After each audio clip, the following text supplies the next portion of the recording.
Bible میں یہ کہانی موجود ہے کہ حضرت یعقوب علیہ السلام نے خیمہ لگا کے رات کو آرام کر رہے تھے اور ایک طاقتور شخص نے آ کے انہیں دعوت مبارکت دی، وہ باہر نکلا، انہوں نے اس سے کشتی لڑنا شروع کری اور صبح تک وہ کشتی لڑتے رہے، کوئی گروپ سے ایک دوسرے پہ غالب نہیں آیا۔ جب بھی صبح کا وقت ہوا تو اس نے کہا اب مجھے جانے دے، اب صبح ہوگی۔ تو انہوں نے کہا میں تجھے جب تک جانے نہیں دوں گا جب تک تم میری نسل کے لیے دعا نہ کرے اور میری نسل کو برکت نہ دے۔ I will not let you go until you bless me and my offspring and my coming generations. میں تمہیں جانے نہیں دوں گا جب تک کہ میری آنے والی نسلوں تک کو برکت کی دعائیں نہیں دی۔ تو اس نے پھر دعائیں دی اور بائبل میں تمام دعائیں مذکور ہیں، اور ابراہیم میں اس کا ترجمہ ہوتا ہے خدا سے لڑ کر کشتی لڑنے والا اور اس کے اوپر فتح کرنے والا، اس کو اسرائیل کہا گیا ہے۔ یہ لفظی معنی ہے اور ہم بھی مانتے ہیں کہ یہ واقعہ ہوا ہوگا نعوذ باللہ من ذالک، لیکن چونکہ وہاں موجود ہے صرف ہم نے آپ کو تفہیم کے لیے واقعہ تذکرہ کر دیا، لیکن اصل معنی ان کے یہاں جو مانے جاتے ہیں وہ یہی ہے اللہ کا بندہ، اللہ کا قریبی، اللہ کا محبوب اسرائیل۔ اسی نسل کی وجہ سے ان کا نام بنو اسرائیل پڑا۔ اب سے جو گفتگو ہوگی وہ ان کی نسل کے بارے میں ہوگی، اب یہودیت کا کوئی تذکرہ نہیں۔ عام طور سے لوگوں کو غلط فہمی ہوتی ہے کہ جب ہم بنو اسرائیل کی بات کرتے ہیں تو لوگ اسے یہودیت کی طرف لے جاتے ہیں۔ ہم یہودیت پہ بالکل بات نہیں کریں گے، مذہب کے اعتبار سے ہم صرف عیسائیت پہ بات کریں گے، لیکن چونکہ نبیوں کی نسلیں ہیں اس لیے ہم بنو اسرائیل پر بات کر رہے ہیں۔ امید یہ ہے کہ یہاں تک کی بات آپ کو سمجھ میں آ گئی ہوگی۔ ہم دوبارہ کہتے ہیں اس بات کو کہ ہم یہودیت پہ بات نہیں کر رہے، ہم بنو اسرائیل کی صرف تاریخ پر بات کر رہے ہیں۔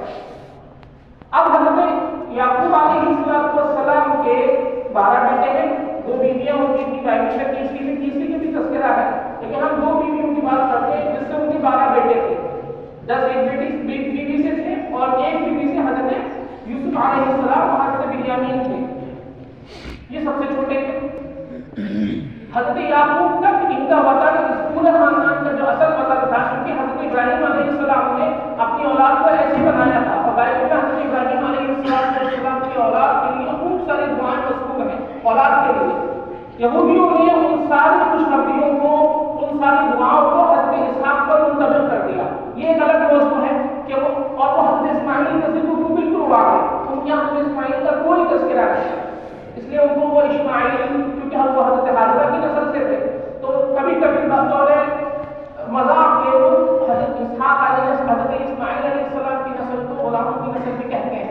یہ صرف ہم نے آپ کو بتا دی یہ بات، لیکن ہم اصل موضوع کی طرف واپس آئیں گے حضرت اسحاق علیہ السلام کی طرف۔ اب حضرت اسحاق علیہ السلام کے جو 12 لڑکے ہیں، ان کے 12 خاندانوں کو ایک اجتماعی طور پر بنو اسرائیل کہا گیا ہے، the 12 tribes of بنی اسرائیل۔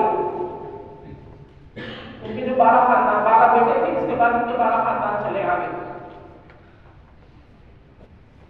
اب یہاں پر ایک چیز سوچنے کی ہے کہ ان کا ابھی تک یہ تو صرف ان کا خاندانی تعارف ہو گیا، ابھی تک یہ تعارف یہ ہے کہ ان کی پوری نسل حضرت ابراہیم علیہ السلام نے حضرت اسماعیل کو تو اندرونی عرب میں بسایا تھا، ان کو عرب کا اندرونی علاقہ دیا تھا، قاران کا علاقہ، بائبل میں اس کو قاران کہا گیا ہے۔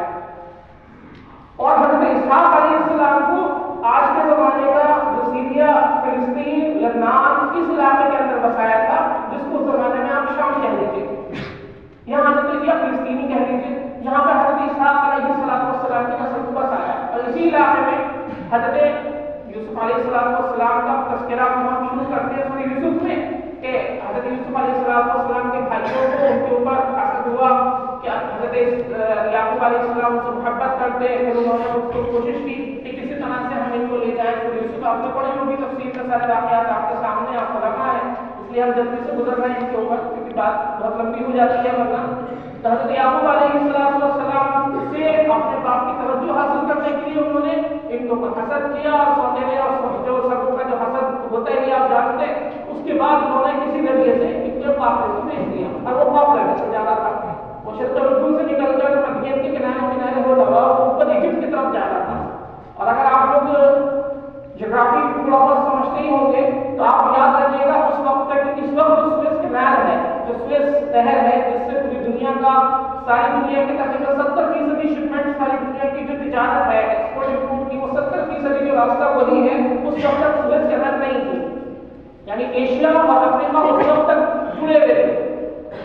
تو حضرت یعقوب علیہ السلام کے بعد حضرت یعقوب کی توجہ کے ہٹانے کے لیے انہوں نے حضرت یوسف کو کیا کیا، ایک قافلے میں بھیج دیا، اور وہ قافلہ آپ کو لے کر جو تھا مصر گیا، قال یا بشرا ھذا غلام، آپ کو وہ زبان آئے تھے آپ نے پڑھی ہے، اور اس نے پھر آپ کو لے جا کر مصر کے دربار مصر کے بازاروں میں آپ نے آپ کو فروخت کر دیا۔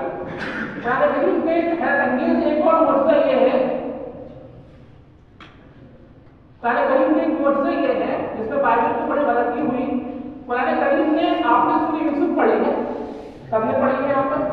ذرا ایک بات بتائیے کہ سورہ یوسف میں اللہ نے حضرت یوسف علیہ السلام کی جو مقامی بادشاہ ہے اس کے لیے کیا لفظ استعمال کیا؟ عزیز مصر۔ قرآن نے اس کو فرعون نہیں کہا، آپ نے اس بات کو غور کیا کبھی؟ قرآن نے کبھی اس کو فرعون نہیں کہا، کیونکہ اس وقت تک مصر میں جن لوگوں کی حکومت تھی وہ اصل عربی نسل لوگ تھے، اور اس وقت تک مصر پر اصل مصریوں کی حکومت نہیں تھی جنہوں نے بعد میں اپنے آپ کو فرعون کہا۔ اور یہ بھی یاد رکھیے گا کہ فرعون کسی آدمی کا نام نہیں ہے، فرعون صرف اور صرف ایک لقب ہے جو وہاں کے بہت سارے بادشاہوں کو دیا جاتا تھا، فیرو، لیکن بائبل نے سب کو فرعون کہا۔ اور قرآن کریم کا کمال دیکھیے، یہ آرکیولوجی کی وہ ڈسکوری ہم آپ کو بتاتے ہیں، علم الاثریات کی وہ ڈسکوری ہے جو 1840 سے پہلے دنیا میں کسی کو پتہ نہیں تھی، اور 1840 میں جب پوتیفر نام کے بہت بڑے فرعون کے مقبرے کو کھولا گیا تو اس میں انہیں سب سے پہلے یہ دریافت ہوئی جب ایجپشیولوجی پہ کام کیا گیا، علم مصریات پہ، تو اتنی گہری ڈیٹیل پوری دنیا کے سامنے سے غائب تھی، پہلی بار دنیا کے سامنے آئی کہ مصر میں جن خاندانوں کی حکومت تھی وہ سب فرعون نہیں تھے، بعد کے بادشاہوں کو فرعون کہا گیا، یعنی سورج کا بیٹا۔ اس سے پہلے کئی خاندان ایسے گزرے جن کو انہوں نے کبھی فرعون نہیں کہا۔ حضرت یوسف کے سامنے جو شخصیت تھی وہ فرعون نہیں تھی، وہ صرف ایک بادشاہ تھا۔ حضرت یوسف علیہ السلام کے بارے میں آپ جانتے ہیں، پورا واقعہ آپ نے پڑھا ہے کہ مصر میں وہ رہے، اور خاص طور سے ہم آپ سے پچھلی بار بھی ہم نے کہا تھا کہ تفسیر ماجدی آپ ضرور دیکھیں، اس سلسلے میں آپ کو بڑا فائدہ ہوگا۔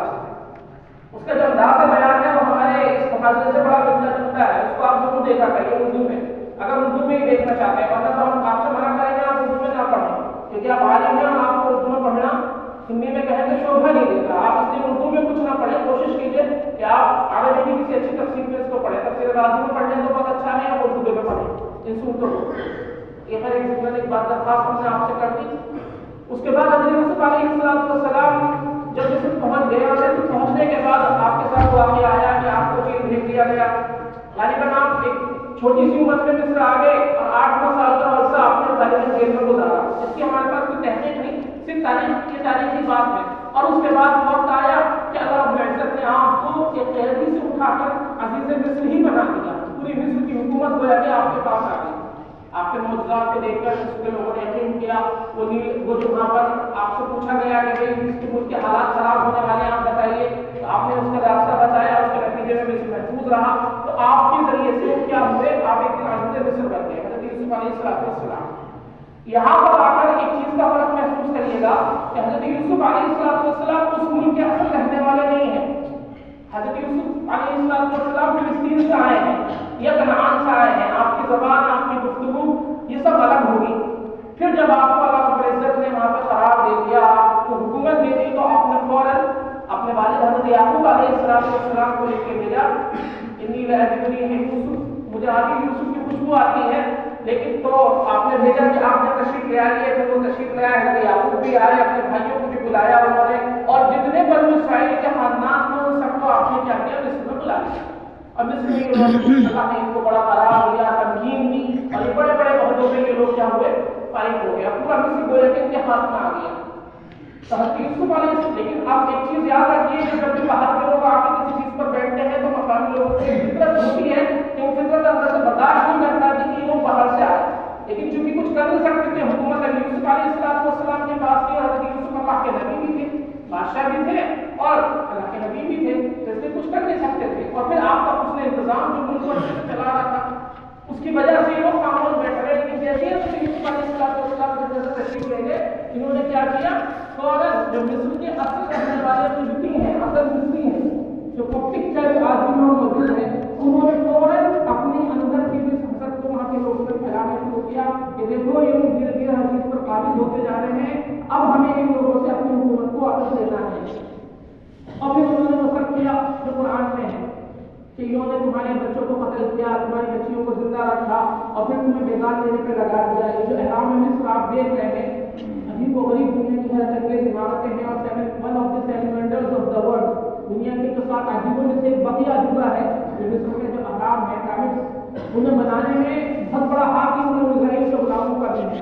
تو انہوں نے کیا کیا؟ سب سے پہلے تو ان کو سرکاری عہدوں سے ہٹایا، ان کی جائیدادوں کو چھینا، جو اس میں حکومت میں یا آرمی میں جو لوگ تھے ان کو معزول کیا، اور اس کے بعد ان کے بچوں کو قتل کیا. یہ سب بائبل میں موجود ہے. قرآن نے بڑا مختصر اس کو بیان کیا، بائبل میں بہت لمبی لمبی تفصیلات ہیں، تو وہ سب چیزیں وہاں موجود ہیں. لیکن ان کے اوپر بڑا عجیب و غریب دور ان کے اوپر گزرا. تقریباً 600 سال ان کے اوپر اس حال میں گزرے ہیں کہ ان کے اوپر جو ذلت کا کوئی معنی ایسا نہیں تھا، یا ذلت کا کوئی حصہ ایسا نہیں تھا جو اس حکومت نے ان کے اوپر دبا نہیں رکھا تھا. وہ جو مصری حکومت واپس آ گئی تھی حضرت یوسف سے پہلے والی، اور اب وہ اتنی ساری حکومت تھی، وہ اصل مصری حکومت تھی. حضرت یوسف کے مقابلے جو حکومت تھی وہ اصل مصری نہیں تھے، وہ بھی باہر سے آئے تھے لیکن صدیوں سے وہاں رہ رہے تھے. اب جو حکومت آئی تھی وہ کبھی باہر سے نہیں آئی، وہ وہی اعلیٰ مصر کی رہنے والی تھی. اسی مصر کے وہی تھے جنہوں نے اپنے آپ کو فرعون کہا تھا. یہ وہی اصل لوگ تھے، فرعون جو اصل فرعون تھے. اور حضرت یوسف علیہ السلام کے سامنے جو فرعون تھا، غالباً وہ پہلے کا نام تو تاریخ میں نہیں ملتا لیکن دوسرے کا ملتا ہے، وہ رامسس قائم تھا اللہ علیہ وسلم. اس کا نام رامسس پہلے اس کا نام تھا. تو حضرت یوسف علیہ السلام کے بعد انہوں نے بنی اسرائیل پر جو ظلم کیے ہیں وہ اللہ کی پناہ، وہ ایسے ظلم ہیں کہ ان سے انسانیت ان کو سن کے حیرت مطلب یقین نہیں ہو سکتا. اس زمانے کی کچھ ڈاکومنٹریز ہم نے دیکھی، کچھ کتابوں میں پڑھا.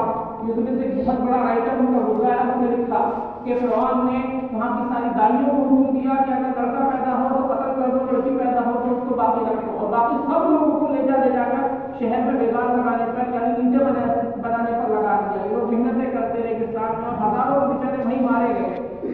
اب جب یہ واقعہ گزرتا جا رہا تو ان بنی اسرائیل نے پھر اللہ رب العزت کے سامنے رونا گڑگڑانا شروع کیا کہ ہمارا وہ عجیب وہ جو سنہرا دور تھا وہ واپس آ جائے، اور پھر اپنی سرزمین میں ہم کسی طرح سے واپس چلے جائیں. اچھا اس بیچ میں ان کے انبیاء آتے رہے، چھوٹے چھوٹے انبیاء کچھ آتے رہے، بہت سارے ہیں، ہمیں وقت نہیں ہے ان کے بارے میں تفصیل سے جانے کا. تو یہ لوگ اللہ رب العزت سے دعا بھی کرتے ہیں، ان کو کہتے رہتے ہیں کہ ایک مسیحا آنے والا ہے، ایک مسیحا آنے والا ہے. اور پھر حضرت موسیٰ علیہ السلام کی جانب تشریف لے آئے. یہ واقعہ بھی آپ کو پتہ ہے کہ ان کی پیدائش ایک گھر میں ہوئی، اور ان کی جو دائی تھی یا ان کی جو ماں تھی انہوں نے ڈر کے مارے ان کو کیا کیا، ان کے سمندر میں کیفیت سے دریا کہہ لیجیے، اس دریا میں ان کو بہا دیا. اتفاق سے یا اللہ کا نظام تھا، یا ان کو پہلے سے پتا رہا کہ یہ دریا جو ہے فرعون کے محلوں کے سامنے سے گزرتا ہے، اس کے محلات کے سامنے سے، اور ان کی یہاں ایک بچے کی طرف بھی ہے. تو ایک خوبصورت بچہ جب انہوں نے دیکھا تو انہوں نے کہا ہم اسے اپنے گھر میں رکھ لیتے ہیں. پھر انہوں نے اس بچے کو پالا، وہ بچہ جوان ہوا، لیکن اصل تو وہ عبری تھا، اصل تو وہ اسرائیلی تھا، مصری نہیں تھا. تو کچھ دنوں کے بعد اللہ رب العزت کی طرف سے ان کا انتخاب کیا گیا کہ اللہ کو ایک عظیم شان کام لے رہا تھا، اور پھر اللہ نے وہ عظیم شان کام ان سے لیا، وہ اپنے گھر سے نکلے. گھر سے نکلنے کے بعد انہوں نے تبلیغ شروع کی، اور تبلیغ میں ان کی پہلی تبلیغ تو اپنی قوم کو دی، کیونکہ بنی اسرائیل کے ساتھ رہ کر بت پرستی کی ساری جتنی غلاظتیں تھے وہ اپنے اندر لے آئے ہیں. یعنی کہنے کو تو واحد تھے، لیکن ان کی ساری رسموں میں کسی نے کبھی حکومت کے جبر کی وجہ سے اور کبھی اپنے شوق کی وجہ سے ان ساری چیزوں میں شرکت کیا کرتے تھے. کبھی ان کے بت اٹھا کے اپنے گھر میں لے آتے، کبھی ان کی قربانیوں میں شریک ہوتے، کیونکہ ان کے بت پرست تھے تو وہ واحد نہیں تھے. ایک یا دو فرعون ایسے گزرے ہیں جو واحد تھے، باقی تقریباً سارے بلکہ صاف کے لیے وہ بت پرست کیا وہ اپنی عبادت کرایا کرتے تھے، اپنی دیوتا اپنے آپ کو سب سے بڑا دیوتا کہا کرتے تھے کہ ہم تو آسمان کے بیٹے ہیں. پیروں کا مطلب ہی سورج کا بیٹا ہوتا ہے ان کی زبان میں. تو پہلے تو حضرت آپ نے تبلیغ کری، اور پھر اس کے بعد جب اللہ کا حکم ہوا کہ نہیں تمہیں کیا کرنا ہے، تمہیں فرعون کے پاس جا کر براہ راست دعوت دینی ہے. آپ تصور کریے کہ غلام قوم کے پاس ایسی قوم جس کے اوپر ظلم کی چکے کہ کوئی بھی قانون ایسا نہ ہو، جس کا کوئی حصہ ایسا نہ ہو جن کے اوپر نہ کیا جا رہا ہو، وہ سارا کا سارا کرنے والے. اور پھر حکم یہ ہو رہا ہے کہ جب اسی جو اعلیٰ ترین قوم ہے وہاں جاؤ، اس کا جو سب سے بڑا بادشاہ ہے اس کو سیدھا کر کے کہو کہ آپ دعوت قبول کر لیں ہماری، یا پھر ہماری قوم کو اللہ کی طرف سے حکم ہے کہ ان کو اس قسم سے ملوں میں جانے دیں. یہ بڑی حیرت انگیز بات تھی، اور حضرت موسیٰ کو ڈر نہیں تھا، اور آپ اس کا تذکرہ ہے. تو لیکن اللہ نے آپ سے کہا کہ تمہارے ساتھ قانون رہیں گے، تم جاؤ.